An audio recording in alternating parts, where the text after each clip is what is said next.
Good morning, everyone. First of all, I would like to welcome the students, faculty, and administrators of St. Jerome Emiliani Institute in Bacoor, Cavite, administered by the Sumascan Sisters. Taas nga ang kamay ng mga taga St. Jerome Emiliani. O palakpakan natin sila bilang pagwe-welcome. I think there are more coming. I do not know they are from where. So, since we only have one lay minister, so may I request the sisters to help us during communion. Okay? So, welcome also to the other pilgrims who come to the Manila Cathedral, especially during this Jubilee Year of Hope. So, welcome din sa ating mga pilgrims. My dear sisters and brothers, my dear students, we are social beings. We are social beings. And one of its manifestation is that we look for friends. Di ba? Kayo, may mga kaibigan kayo. Baka katabi nyo yung mga best friends nyo. We find meaning more in life when we share this life with people who we consider our friends. But what qualities of friends do we look for? Because we should also be careful in looking or choosing our friends. So, based on the gospel that we have heard, I will propose two things, two characteristics that we should be looking for friends. Number one is that we should be looking for friends that will not give up on us. Hindi tayo susukuan at gagawa ng paraan upang tayo ay matulungan. Take note, a paralytic was brought by 4 men, apparently his friends, to Jesus. Unfortunately, the house is full. Standing room only. But did they give up? Did they say to the paralytic friend, pare, sorry dami-daming tao, hindi tayo makapasok uwi na lang tayo. Hindi. They look for way to bring the paralytic man to Jesus. And so, what did they do? You know, during the time of Jesus, even now, in the Middle East, the houses there are like boxes, box.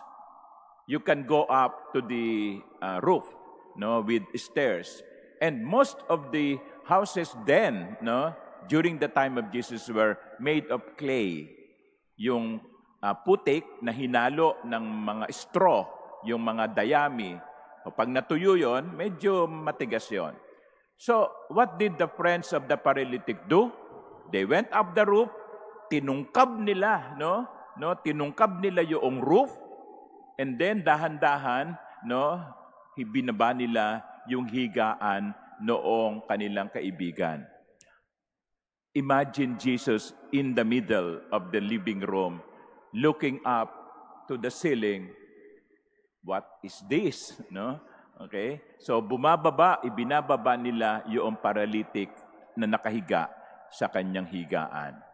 Now, this is what I'm trying to say. Friends, who will not give up on you. Friends who will do the best that they could in order to help you. Hindi ka susukuan.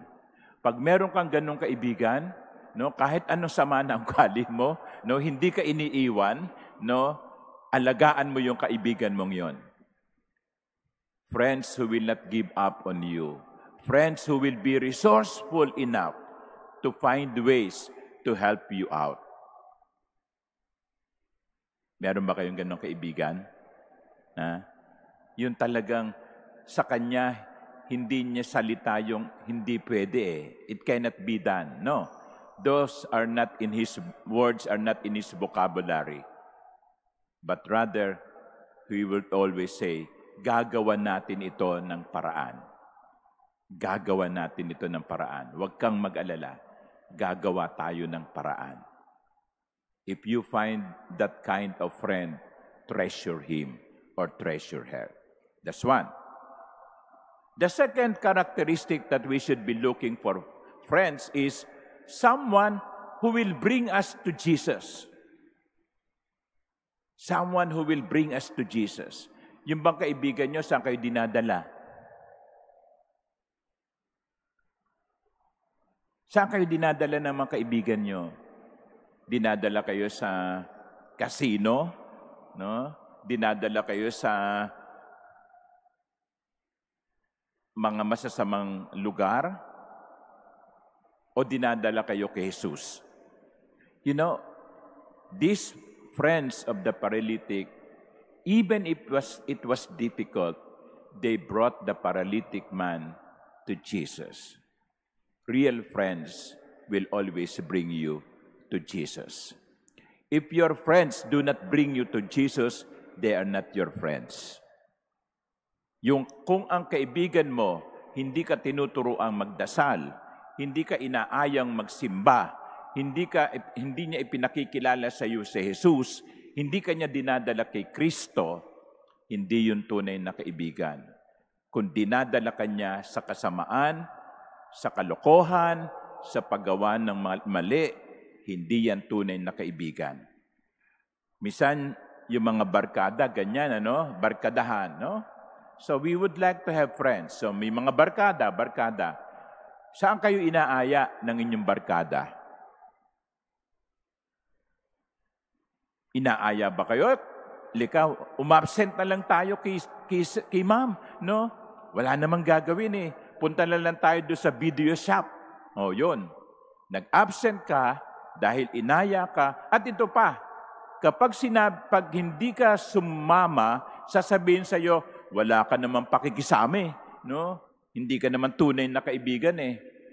Sandali lang tayo. Hindi tayo mahahalata ni sister. Ayan.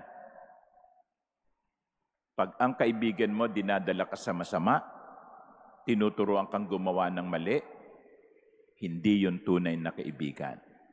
Real friends will always bring you closer to Jesus.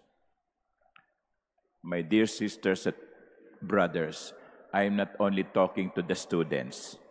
I am talking to everyone. What type of friends do we have?